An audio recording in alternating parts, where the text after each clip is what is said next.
अस्सलाम वालेकुम। नजम सेठी शो के साथ मैं हूँ सैयद आयशा नाज और मेरे साथ मौजूद है नजम सेठी साहब। अस्सलाम वालेकुम। मामला ज़रा हसास मोड पे पहुँच गए हैं।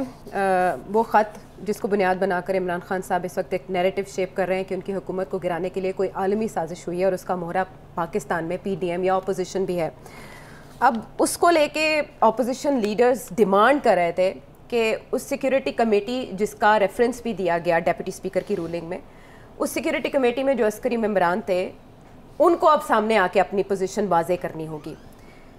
ख़त में असल में है क्या और आज मौक़िफ़ क्या सामने आया उस पर हम बाद में बात करेंगे, लेकिन आपने कल क्या बताया था और उसके बाद आज क्या हुआ, पहले आपने क्या कहा? जी, मेरी इतला के मुताबिक इस्टेब्लिशमेंट ने कहा कि यार है कि ये ओरिजिनल तो दिखाओ ना सामने। अच्छा, तो जब यहाँ कुछ नज़र नहीं आ रहा था ओरिजिनल और कुछ दूसरी चीज़ें नज़र आ रही थी तो मेरा ख्याल है उन्होंने फिर बराह रास्त वाशिंगटन एम्बेसी से ही रब्ता किया।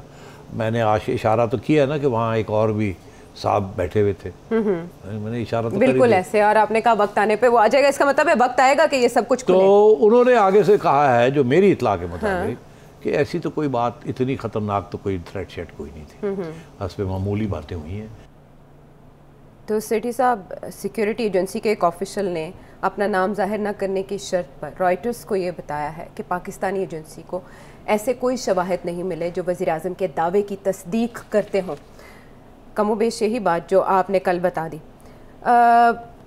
इमरान खान साहब को वो आगाह कर चुके थे, ये भी कहा गया है। तो इमरान खान साहब की जानिब से फिर भी इसका इजहार, ये क्या जाहिर करता है? क्या उन्हें अपनी सिक्योरिटी एजेंसीज पे एतमाद नहीं है, अदम एतमाद का इजहार?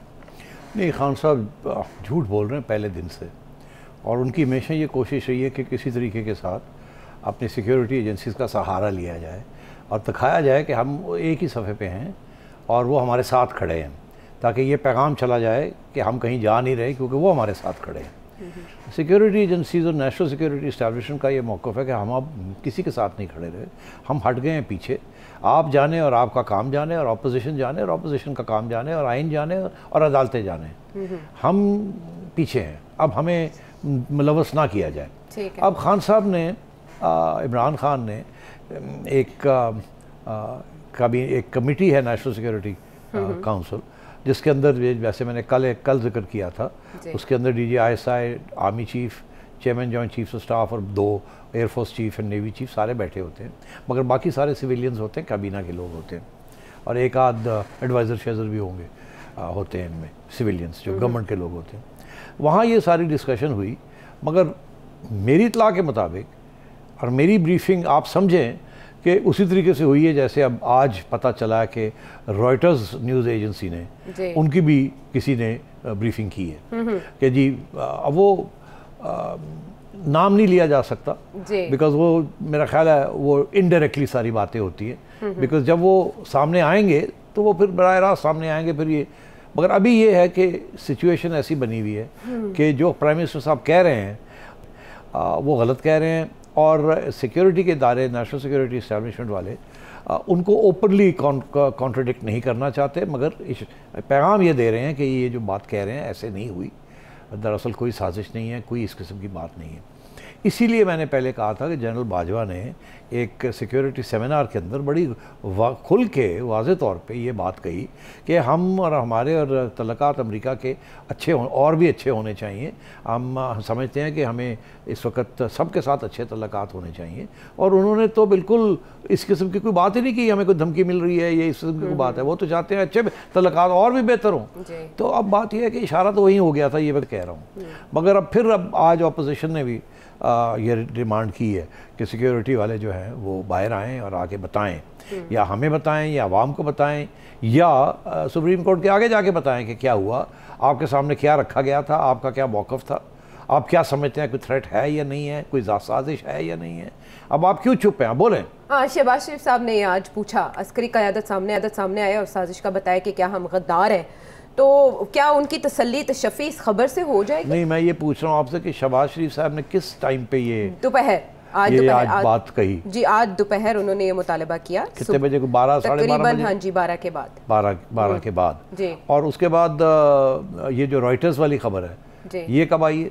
जी, ये भी 12 के बाद ही इसकी टाइमिंग है जी। हाँ, अच्छा अब बात ये है आयशा कि रॉयटर्स क्या चीज़ है। मुझे तो कोई फ़ोन करके कह दे जिसके ऊपर मुझे कॉन्फिडेंस है कि ये झूठ नहीं बोलेंगे मेरे आगे, तो मैं समझूंगा कि मेरी एक चिड़िया की खबर आ गई है, ठीक। और मैं कह दूंगा, कुछ लोग तस्लीम करेंगे, कुछ लोग कहेंगे नहीं बकवास करता, झूठ बोलता है, या चिड़िया की खबर सही नहीं हो सकती, जानिबदारी का इल्ज़ाम लग सकता है। और हो सकता है कि खबर भी जो है क्योंकि ऐसे करके आ रही है तो शायद खबर भी गलत हो। मगर जब रॉयटर्स के साथ कोई बात करता है और रॉयटर्स अगर कोई खबर छापता है तो उसकी अहमियत कुछ और होती है। रॉयटर्स दुनिया की सबसे अहम और क्रेडिबल न्यूज़ एजेंसी है। रॉयटर्स के अंदर 99.999% चांसेस यही होते हैं कि खबर सच्ची है और सही है और जो कहा जा रहा है वैसे ही है, क्योंकि उनके बड़े सख्त प्रोसीजर्स हैं खबर लगाने के, चेक करने के और उसको शाया करने में। इसीलिए दुनिया की सबसे अहम न्यूज़ एजेंसी है। जब रॉयटर्स पे कोई खबर आ जाती है तो फिर उसको तस्लीम किया जाता है कि ये सच है। इसीलिए मैं ये समझता हूँ कि मेरा ख्याल है कि ये जो अब शहबाज शरीफ साहब ने जो डिमांड किया है, उससे पहले और लोग भी डिमांड कर रहे थे कि जी सिक्योरिटी एस्टैब्लिशमेंट अपना मौक़िफ़, बिलावल भुट्टो, मौलाना फजलुर रहमान, एवरीवन। अब मेरा ख्याल है कि सिक्योरिटी एस्टैब्लिशमेंट ये चाहती है कि अगर उनको कोई याद करता है, सुप्रीम कोर्ट बुला लेता है, कोई और इदारा जिसकी हैसियत ऐसी है जो उनको याद कर सकता है या तलब कर सकता है, तो फिर ज़ाहिर है वो आके बताएंगे क्या हुआ क्या नहीं हुआ।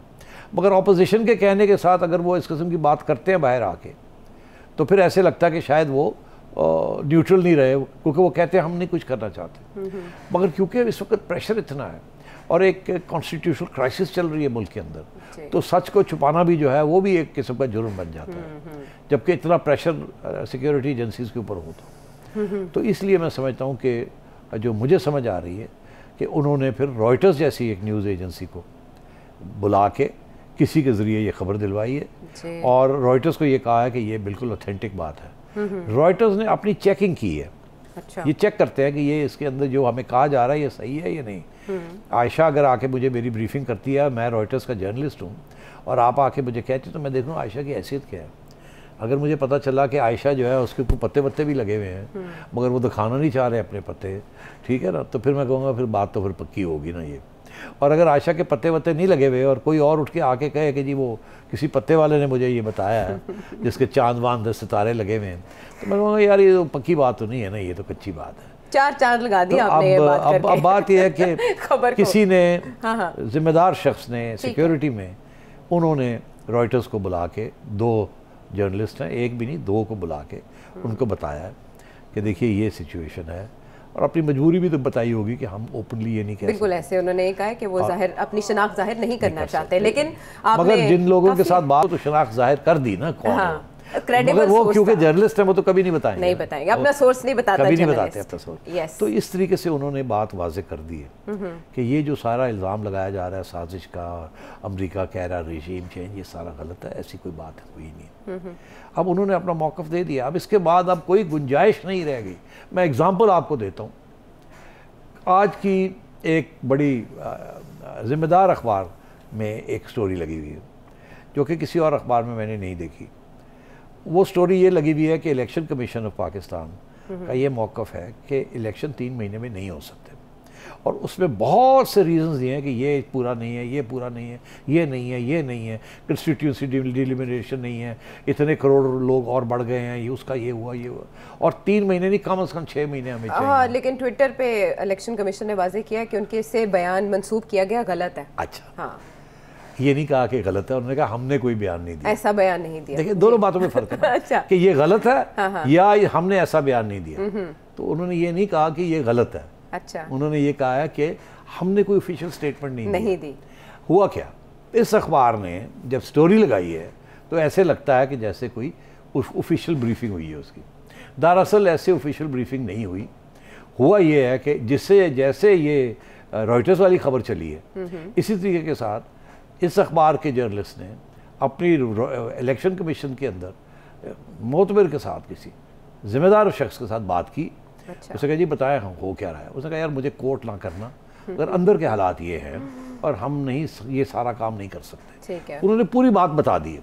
अब ये अखबार जिम्मेदार अखबार है, जिसने स्टोरी लिखी है वो भी जिम्मेदार जर्नलिस्ट हैं, ठीक है।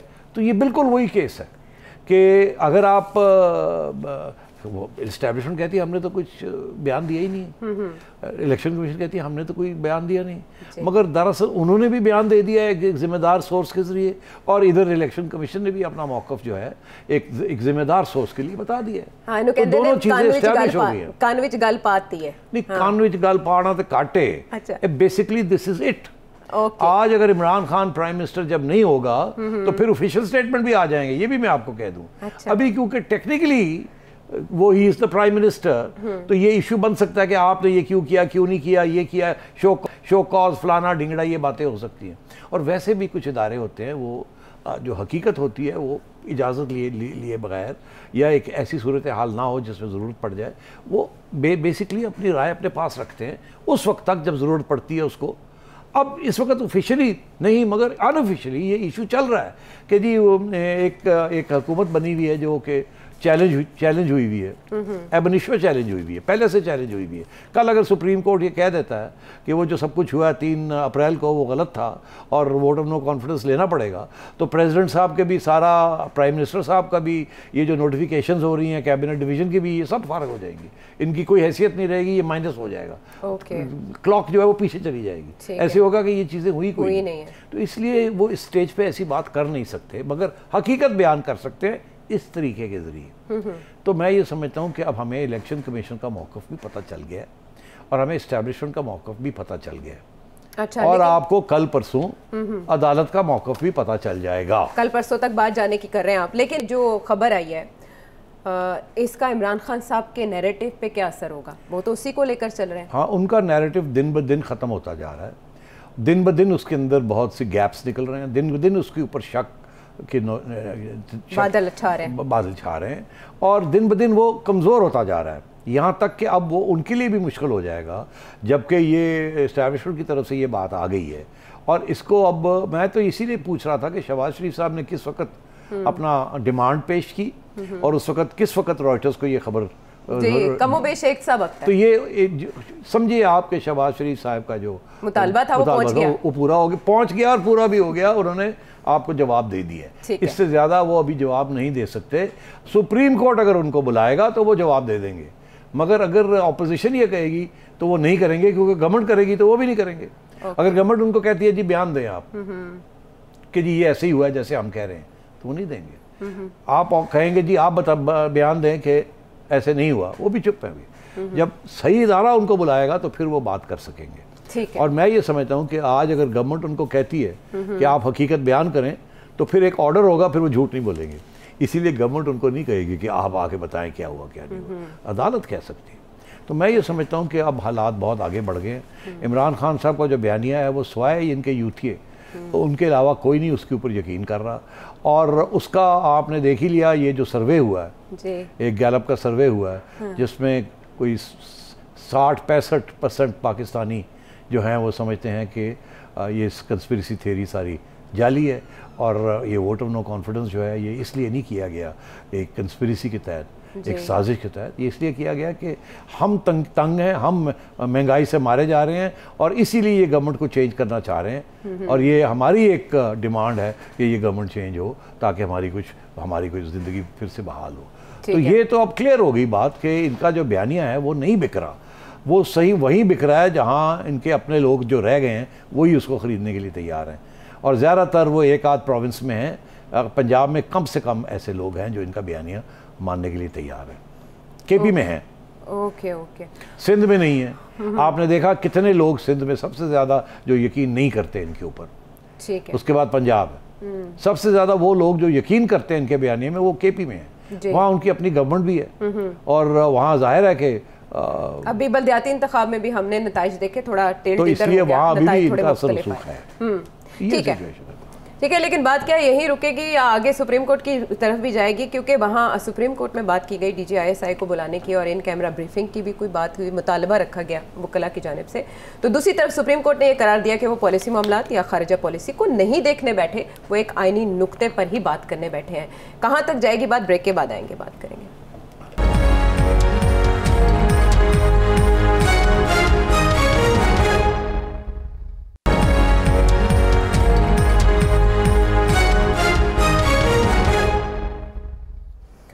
Welcome back to the show. Pakistan की तारीख का एक बड़ा मुकदमा जो कि सुप्रीम कोर्ट में है और एक बार फिर उसकी समाअत मुलतवी कर दी गई वकला के दलाइल के बाद। अभी अटॉर्नी जनरल को अदालत ने सुनना है और वो चाहते हैं कि वो कोई ऐसा मुकदमा ना सुने या उसमें दलाइल ना दें जो कि कल को उनके लिए किसी सुबकी का बायस बने। वो तारीख में ज़िंदा रहना चाहते हैं अटॉर्नी जनरल उनके बकौल। सिटी साहब, ताख़ीर से मामला मज़ीद गंभीर नहीं हो जाएंगे जितना मामला आगे जा रहा है? देखिए, ये कल भी हमने ये इशू डिस्कस किया था और ये दिन ब दिन और भी संजीदा होता जा रहा है जी, क्योंकि और हर रोज़ कोई ना कोई नया बंदा उठ के ये कहता है कि जल्दी फैसला करें, क्योंकि जितनी देर हो जाएगी इस फैसले में उतनी और नई डेवलपमेंट्स हो जाएंगी, फिर उनको वापस लेना और निगेट करना मुश्किल हो जाएगा। अच्छा, तो मैंने कल भी ये कहा था कि अदालत ये नहीं चाहती कि कोई जल्दबाजी में कोई ऐसी चीज़ कर दी जाए जो कि बाद में उसके ऊपर काफ़ी कंट्रोवर्सी बने जी। वो यही चाहेंगे कि कोशिश यही करेंगे कि सब एंगल्स देख लिए जाएं कुछ, फिर उसके बाद एक ऐसी जजमेंट दी जाए जो कि फिर तारीख में खड़ी रहे। ये ना हो कि वो कल को फिर उसको ओवरटर्न कर दिया जाए या कुछ और बात बन जाए और उसके साथ कोई नया सियासी खता कलामी की माजरत। सब पहलू आप कह रहे हैं देखने हैं, लेकिन अदालत तो सिर्फ एक नुक्ते पे है। वो कह रही है खारिजा पॉलिसी की तरफ नहीं जाएंगे, पॉलिसी मैटर्स नहीं देखेंगे। तो DGISI को बुलाना और वो ख़त वाले मामला जो आपने पहले डिस्कस किए वो कहाँ रहेंगे? वो देखना ये चाह रहे हैं एक इशू, मगर उसके ऊपर बहुत से मुख्तलिफ ख्यालात हैं ना। पीपल्स पार्टी का एक मौक़िफ़ है, अटॉर्नी जनरल साहब जो कि गवर्नमेंट को रिप्रेजेंट करते हैं उनका कोई और मौक़िफ़ है जी। तो वो सारे मौक़िफ़ और हर किस्म का सवाल जजेस के ज़हन में है। 5 जजेस हैं, हर एक के ज़हन में मुख्तलिफ सवाल है, इसलिए वो सब अपने सारे सवालों के जवाब तलब कर रहे हैं ताकि जब जजमेंट लिखी जाए तो सारे एंगल्स को कवर कर लिया जाए। मेरा ख्याल है इसलिए देर हो रही है और मैं नहीं समझता कि कोई साजिश है या कोई इस किस्म की चीज़ होने जा रही है जो कि बाद में हम कहेंगे ये तो नामंजूर है, इसमें तो ताख़ीर हो गई, ये हो गया, वो हो गया। अब देखिए हुआ क्या, पिछले 2 दिन के अंदर एक दिन तो इतवार वाले दिन तो उन्होंने दरवाजे खोल दिए थे और कहा हम ये नोटिस ले रहे हैं और बेंच बना रहे हैं, इससे ज़्यादा वो कर भी नहीं सकते थे। अगले दिन उन्होंने समाअत की और एक आज की है। अब 2 दिन गुजरे हैं, 2 दिन के अंदर एक्चुअली मैं तो ये समझता हूँ कि जितने लोगों ने ये बात की है 2 दिन के अंदर वो 1 दिन में भी कर सकते थे। अगर सबको कहा जाता कि आज हम 6 घंटे बैठेंगे और आज रज़ा रबानी साहब भी आ जाएं और अटॉर्नी जनरल साहब भी आ जाएं और खोसा साहब भी आ जाएं और साहब भी जो है पीपल्स पार्टी को रिप्रेजेंट करने वाले सारे आ जाएं, एक एक करके सुन लेते हैं और सबको कहना था देखिए ये कोई लंबी चौड़ी बात करने की ज़रूरत नहीं है, 1 घंटे में सारी बात हो सकती है।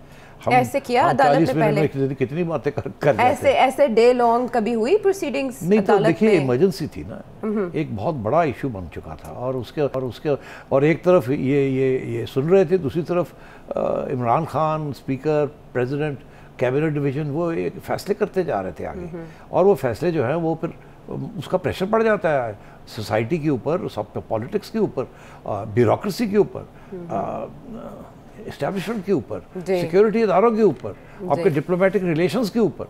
तो इसलिए इसकी ज़रूरत ये थी कि जल्दी से जल्दी सुन लिया जाए और फिर फैसला अनाउंस कर दिया जाए। अगर एक ही इशू है और वो खुद कहते हैं कि एक इशू हम देख रहे हैं, हम 2 इशूज़ भी नहीं देख रहे, वो जो है ना कि जी आप ख़त को भी बुलाएं, ये भी करें, वो करें, हो सकता है कि वो बाद में ये इशूज़ को भी खड़ा करें, मगर इस स्टेज पे वो सिर्फ ये देख रहे हैं कि 3 अप्रैल को जो कुछ हुआ वो आइन के मुताबिक हुआ या आइन के मुताबिक नहीं हुआ।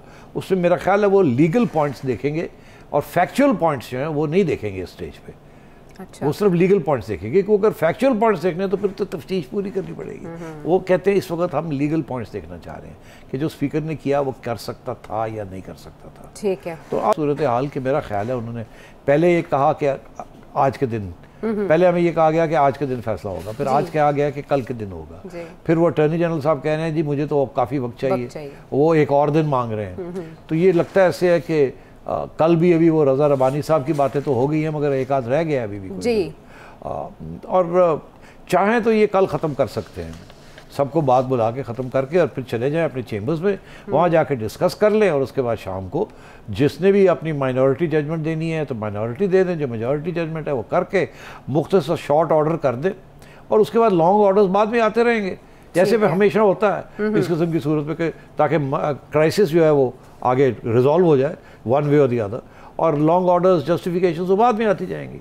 तो मैं ये समझता हूँ कि इनको अब कल करना चाहिए। अननेसेसरी स्पेकुलेशन शुरू हो गई है। मैं आपको क्या बताऊँ किस किस्म की स्पेकुलेशन हो रही है। जज हजरात को पता है किस किस्म की स्पेकुलेशन हो रही है? क्या मैं बताऊंगा उनको कि आपके बारे में कि अदालत के अंदर क्या हो रहा है, कौन जज क्या सोच रहा है, कौन किसको मिल रहा है, इस किस्म की बातें शुरू हो गई हैं बाहर। तो इन बातों को रुकना चाहिए, जितनी देर लगाएंगे और बातें चलेंगी। आज मौलाना ने भी इशारे कर दिए हैं, मौलाना फजल रहमान ने भी आज इशारा किया है कि अदलिया के ऊपर प्रेशर आ रहा है कहीं से। और आपको मैं ये बताता चलूँ कि अनऑफिशियली मीडिया सर्कल्स के अंदर और सोशल मीडिया के ऊपर बातें शुरू हो गई हैं, जजेस, इंडिविजुअल जजेस के नाम ले लेके बातें शुरू हो गई। ये नहीं अच्छी बात। कड़ियां मिलाई जा रही हैं, फिर मुलाकातों की बात की जा रही है, वो अपनी जगह पर बहुत शुरू हो गई है। जी, अपॉइंटमेंट्स की बात हो रही है, फोन कॉल्स हर किस्म की चीजें होनी शुरू हो गई, ब्लैकमेलिंग की बात शुरू हो गई है। ठीक है कि कोई तो मतलब ये है कि ये नहीं होनी चाहिए। जितनी जल्दी फैसला देंगे उतनी जल्दी ये सब चीजें खत्म हो जाएंगी और जो भी फैसला है वो फील्ड में आ जाएगा और उसके बाद फिर हस्बे मामूल बात आगे बढ़ेगी। ये भी तो हो सकता है गवर्नमेंट डिले की कोशिश करे, अटॉर्नी जनरल टाइम ले, बाबर अवान साहब हैं, नईम बुखारी साहब हैं, उन्होंने मुआविनत करनी अदालत की। जितना ज्यादा डिले होगी गवर्नमेंट के हक में तो कल नॉमिनेट करने का आखिरी दिन है शहबाज शरीफ साहब के पास बतौर अपोजिशन लीडर के, वो निगरान वजीर आजम। देखिए ना वहाँ वो सिलसिला शुरू हो गया, तो इसीलिए ये बड़ी ज़रूरी है ये बात कि जितनी जल्दी ये फैसला आए। देर हो गई है, आगे अब कल इसको आना चाहिए फैसले को। नहीं आएगा तो फिर जो भी इल्ज़ाम लगेंगे इंडिविजुअल जजेस के ऊपर या जुडिशरी के ऊपर, फिर उसको डील करना पड़ेगा इनको। वो रोक नहीं सकते आप सोशल मीडिया के ऊपर। आप किसी सूरत में सोशल मीडिया को नहीं आप रोक सकते, किस किस्म की स्पेकुलेशन और इल्ज़ाम शुरू हो जाए जी दोनों तरफ से। इसलिए बेहतर ये है कि इसको आप निपटाएं और ख़त्म करें, और जो भी आपने फैसला देना है दें। जज और अपने जो आर्ग्यूमेंट्स हैं वो बाद में देते जाइएगा, फैसला दें और let's get on with it. अच्छा, इस मामले को लेकर तो मौलाना फजलुर रहमान साहब भी अपने इंटरव्यू में बहुत एग्रेसिव दिखाई दिए। मरीम नवाज शरीफ भी आज आ गई मीडिया में, लेकिन मौलाना का तस्करा कर लेते हैं कि उन्होंने वाज़ेह अल्फाज में कहा है कि अब जो होगा वो तबाहकुन होगा। और साथ ही क्वेश्चन ये किया गया कि अगर हुकूमत खुद अपना निगरान वज़ीर आज़म अपॉइंट कर लेती है, तो उन्होंने कहा अदम एतमाद के बाद ही कोई निगरान वज़ीर आज़म आ सकता है, और ये कि हमें कोई नज़रिया ज़रूरत कबूल नहीं होगा। आपने अब तक प्रेडिक्शंस की थी कि अगर इमरान खान साहब सीधी तरह नहीं मानते तो तसादुम होगा, वो अपनी हद तक हुआ। ये आने वाले दिनों में अपोजिशन इस बात के लिए रेडी है कि फैसला अगर उनके हक में ना आए तो क्या होगा? इसलिए ये जो नज़रिया ज़रूरत की जो बात आ रही है, देखिए नज़रिया ज़रूरत इसी सूरत में आर्ग्यू किया जा सकता है कि अब बात को आगे बढ़ाया जाए, लड़ाई झगड़े बंद किए जाएं। इलेक्शन तो होने जा रही है, अवाम फाइनल फैसला तो हमेशा करती है।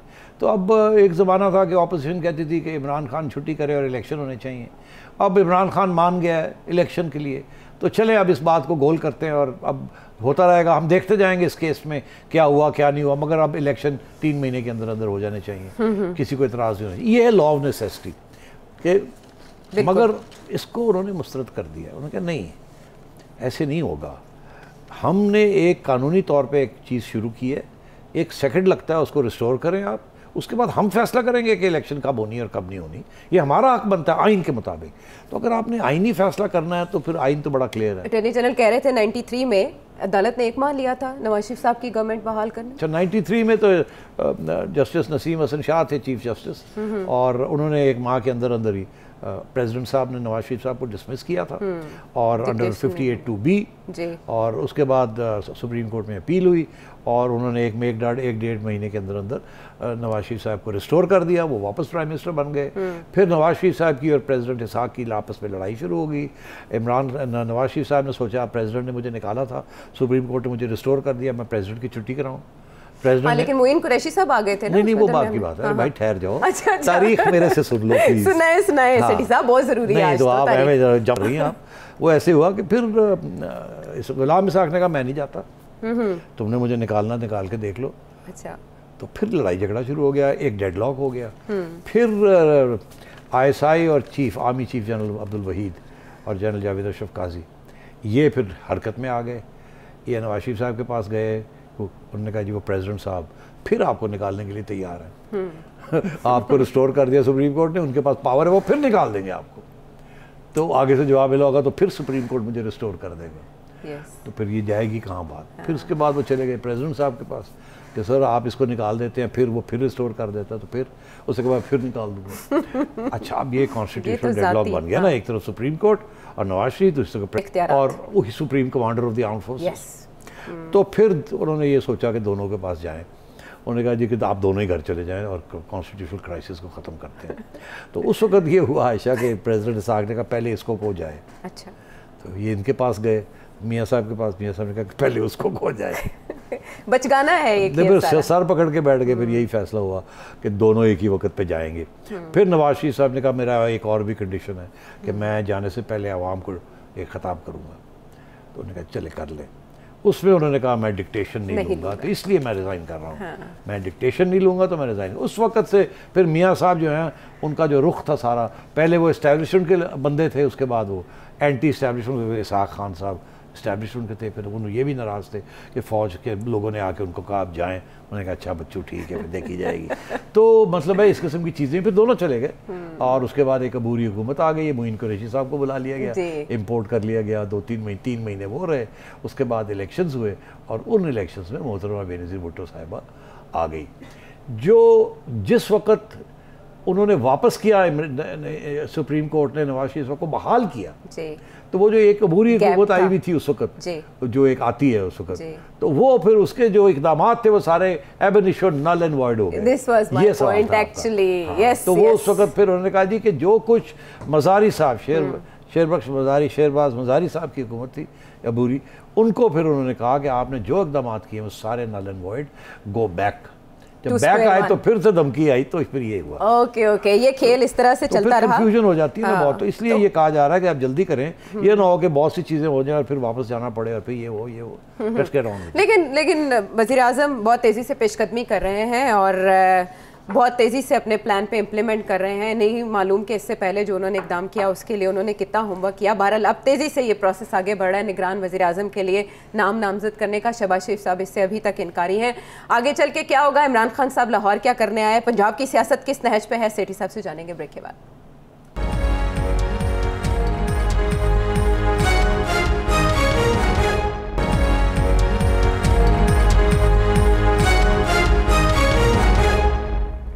Welcome back to the show. Imran Khan साहब क्रिकेट टर्मिनोलॉजीज बहुत इस्तेमाल करते हैं, तो कहते हैं up in the air. Up in the air सिर्फ फेडरल नहीं बल्कि पंजाब असेंबली का मामला भी अटका हुआ है और 6 अप्रैल यानी कल होनी थी वोटिंग वज़ीर आला के लिए, तो अब वो 16 तक चली गई है। अभी बीच में खबर आई कि शायद कल इजलास हो जाए, वो नहीं हुआ। सुप्रीम कोर्ट ने आज पूछा एडवोकेट जनरल पंजाब से कि कल वोटिंग होगी, उन्होंने कहा जी आइन के मुताबिक होगी। सेठ साहब, इस बीच 16 अप्रैल तक मामला ले जाना, इमरान खान साहब का लाहौर में होना, क्या खिचड़ी पक रही है? खिचड़ी कोई नहीं पक रही, डेस्परेशन हुई हुई है, हालत ख़राब हुई हुई है। अच्छा, आज अगर आपके पास क्लिप्स हों तो दिखाएं, सबकी शक्लें गिरी हुई हैं। जब फुटेज चलेगी साथ साथ जी। हाँ, तो वो सबकी शक्लें गिरी हुई हैं। हो क्या रहा है, चौधरी परवेज़ इलाही नंबर नहीं पूरे कर रहे हैं। अच्छा, इसीलिए पहले उन्होंने इसको 6 तारीख तक मुलतवी किया। पहले तो उनकी ये कोशिश थी कि थोड़ा वक्त लग जाए, मुझे अभी बुलाने ना पड़े, नंबर मुझे मिल जाए। मगर खान साहब की तरफ से भी यही था कि थोड़ा वक्त लगा दें। गवर्नर साहब ने जल्दी कर दिया, उन्होंने कहा जी चलो करो जी, इसीलिए उनकी छुट्टी हो गई। अब ये सूरत हाल ये है कि चौधरी परवेज़ इलाही के पास नंबर्स नहीं हैं। नंबर्स हमजा शहबाज शरीफ के पास आ गए हैं, यहाँ तक कि 40 से ज़्यादा लोग PTI के जाने के लिए तैयार हैं। वो आज जो इस इजलास हुआ पंजाब का जी, तो अब हुआ क्या है, हुआ ये है कि खान साहब आज आए थे और उन्होंने इजलास करने की कोशिश की। उसमें जब इजलास बुलाया तो वहाँ बहरहाल 40 से ज़्यादा लोग जी PTI के आए, जो है वो नहीं आए, वो नहीं, 54 गैर हाजिर है, वो गैर हाजिर थे। तो जाहिर है वो तो बसूड़ी हो गई होगी ना, तो हवाइयाँ उड़ गई होंगी, काम पे टांगनी शुरू हो गई होंगी कि अब क्या किया जाए। तो यही किया जाए कि यार इन्हों लंबा ही करो, आगे लंबा करो। ये आपने 3 तारीख से 6 किया था या 4 से 6 किया था, दैट्स नॉट गुड इनफ। अबे बहुत टाइम चाहिए खरीदो फरोख्त करने के लिए, इसको लंबा कर दें। तकरीबन 10 दिन बीच में इसमें मैनेज कर लेंगे। अच्छा नहीं, अब तो उससे कुछ हो जाएगा। अच्छा आइए आप। अच्छा नहीं, अच्छा तो इसीलिए उसको लंबा किया है ना। अच्छा। कि ये ना हो कि एक दफ़ा फिर करना पड़ जाए। अब दूसरी बात इसमें ये है, और ये बड़ी अहम है, कि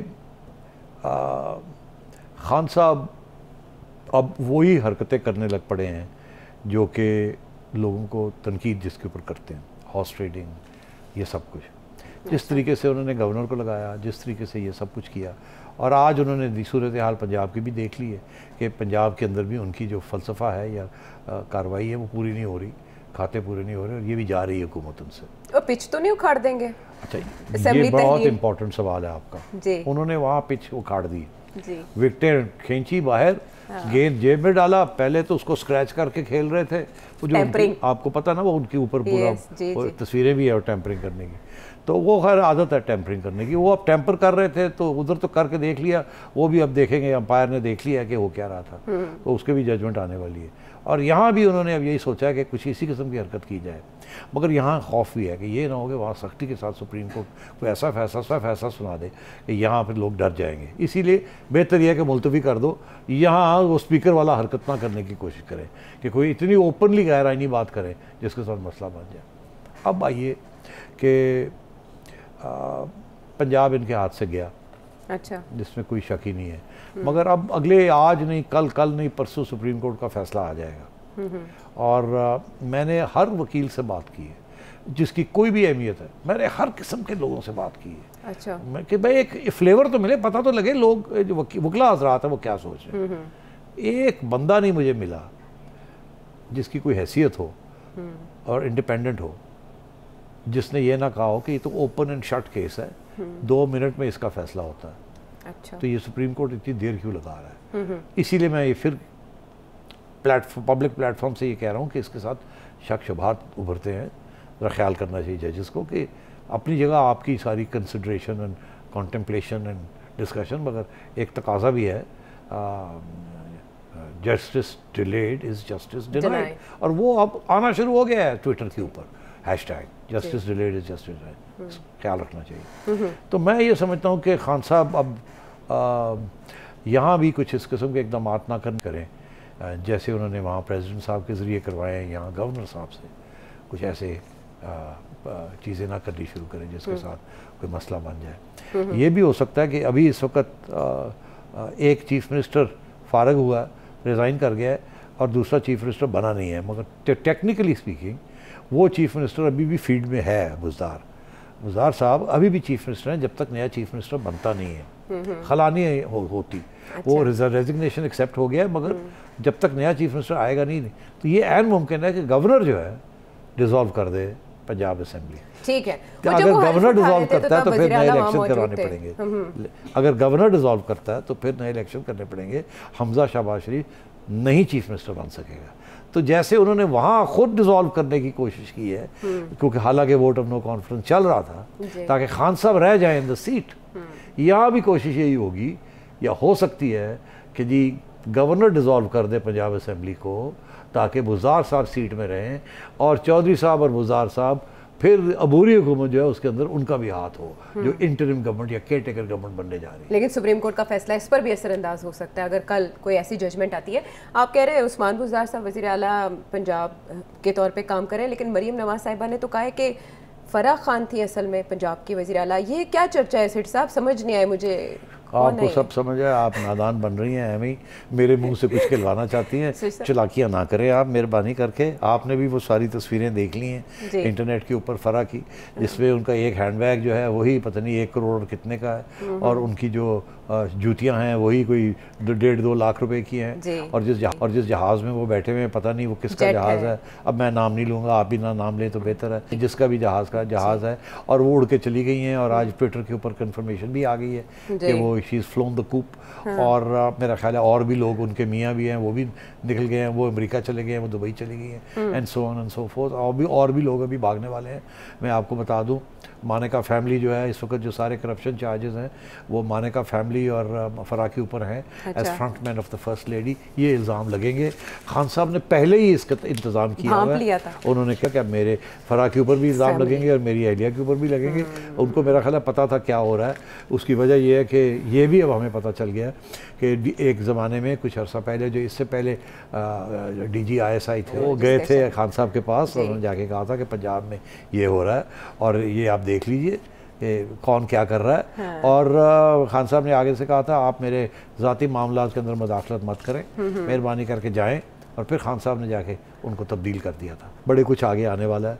अभी तो मरियम की आज प्रेस कॉन्फ्रेंस थी, उन्होंने कोई मोटी बात नहीं की, मगर मैं आपको ये बता दूँ कि जिक्र आ रहा है फॉरेन फंडिंग केस का, क्यों नहीं अभी तक बाहर आया। मौलाना फजलुर रहमान, हालांकि बड़ी तरफ से बहुत ये चर्चा था कि जब फॉरेन फंडिंग केस आएगा, मैंने खुद कहा था उसके अंदर बहुत सी चीज़ें निकलेंगी, वो किसी वक्त अभी भी आ सकता है, और वो आएगा, और वो आएगा आने वाले महीने, आने वाले 6 महीने, जब भी है वो आएगा। और आप देखिएगा उसमें क्या क्या निकलता है, और उसके बाद उसके ऊपर क्या कार्रवाई होती है लीगली, ठीक है, लेकिन अभी तक कुछ इंजमात की सी सूरत हाल है इस मामले पर। सुप्रीम कोर्ट की प्रोसीडिंग्स बहुत अहम है, कल का दिन भी बहुत अहमियत का हामिल है। आने वाले दिनों में मामला किस करवट बैठेंगे, तज्जिया आपने जाना, कुछ और जानना चाहे तो वीडियो मैसेज के जरिए पूछिए और फीडबैक दीजिए। अल्लाह ने कहबान।